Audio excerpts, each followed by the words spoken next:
week of March 28th, 2022. My name is Abby. And I'm Juliana. Welcome to your TNN. The weather this week is expected to be in the 60s and 70s during the day.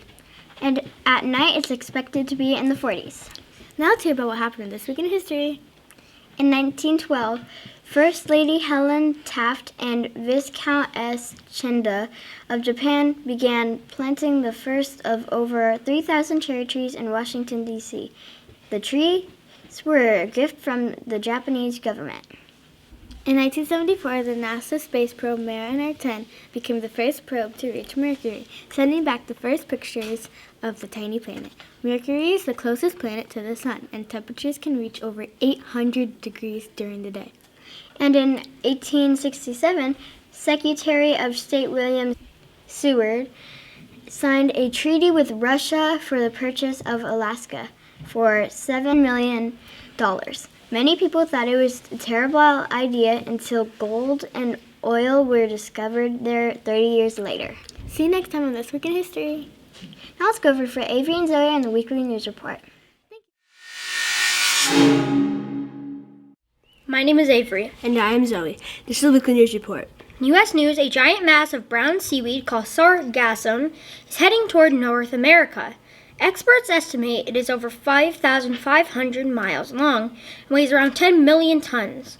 The seaweed is expected to wash ashore on beaches in the Caribbean and Florida in late spring or early summer of 2023. In world news, Saudi Arabia's new skyscraper will be enough to hold 20 Empire State Buildings. The building's sparkling golden exterior will be patterned with overlapping triangles. A spiral tower will stand at the center of the cube structure. It will be surrounded by a mix of residences, hotels, retail shops, office space, and open-air parks. In local news, the new Fat Cats Entertainment Center opened this past weekend in Surprise. They held a grand opening ceremony on Saturday. That is all for today. See you next time on the Weekly News. Thank you, Avery and Zoe. Now let's go over to Miss Williams in the Counseling Corner.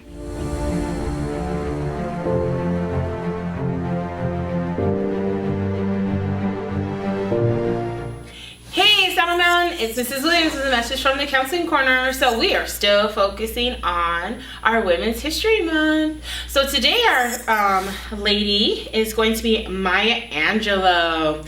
Okay, so she was an American poet and civil rights activist. She published 7 autobiographies, which is basically about herself and others. 3 books, essays, several books of poetry. She was just a phenomenal woman. If you want to know more about her, please go look her up. So this week we are celebrating Miss Maya Angelou. All right, you guys. So let's have ourselves a great week. Let's have ourselves a great rest of our month, and I'll see you guys next time. Bye. Thank you, Miss Williams. Now it's time for Sports with Blake. Welcome to Sports. My name is Blake. In basketball news, the Phoenix Suns played the Utah Jazz last night in Utah. Tomorrow, they will be back home to take on the Minnesota Timberwolves. The Arizona Coyotes were up against Edmonton Oilers last night. Friday, they are home to play against the Dallas Stars. The Tonopah Valley varsity baseball and softball teams both took on Scottsdale Prep last week. This weekend, they will be playing against Yuma Catholic. And for all the baseball fans, the 2023 season kicks off this week. The Diamondbacks will be out in Los Angeles taking on the Dodgers Thursday night.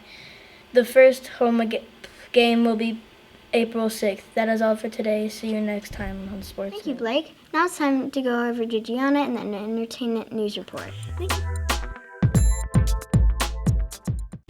Welcome to Entertainment News. I am Gianna. If you're a fan of the book Matilda, you aren't going to want to miss the newest book by Sarah Pennypacker, Leva at Last. Leva at Last is about a girl named Leva who sets out with her neighbors to change her town for the better.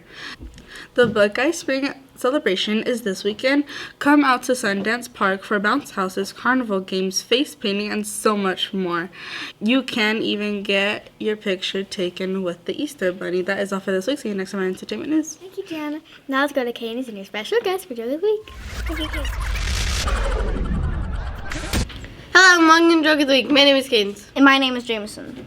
So, Jameson, what's the joke? Why did the Christmas tree say, "What are you doing?" I don't know. Why did the Christmas tree say, "What are you doing?" Because it was rocking around the Christmas tree.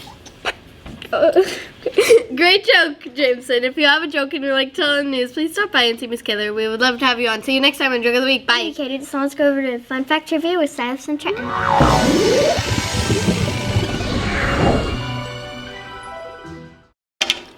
Welcome to Fun Fact Trivia. My name is Silas. And I'm Trenton. Did you know that today, March 28th, is National Something on a Stick Day? National Something on a Stick Day is a food holiday that lets us use your creative talents. Once you get started, the possibilities are endless. Foods that come on a stick are fun and easy to eat. Your question for today is, does this day require cooking? Yes or no? You have 10 seconds to make your decision.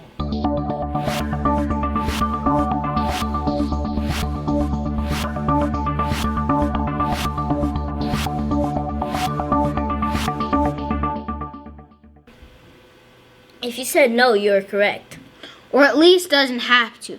Make fruit kebabs or have an ice cream bar. Slice up some PB&J sandwiches and put them on a skewer. How you can celebrate this day. Master eating with chopsticks. Try eating every meal on a stick.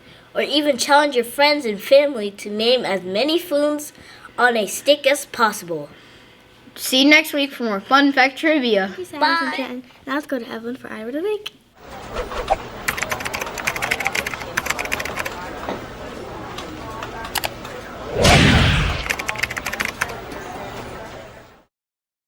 Welcome to Word of the Week. My name is Evelyn. This week's word is sequence. Sequence in its noun. Here's how it can be used in a sentence. Classes at our school follow the same sequence every day. See you next time on Word of the Week. Thank you, Evelyn. That's all of your episodes, CNN. Have a great week. Bye.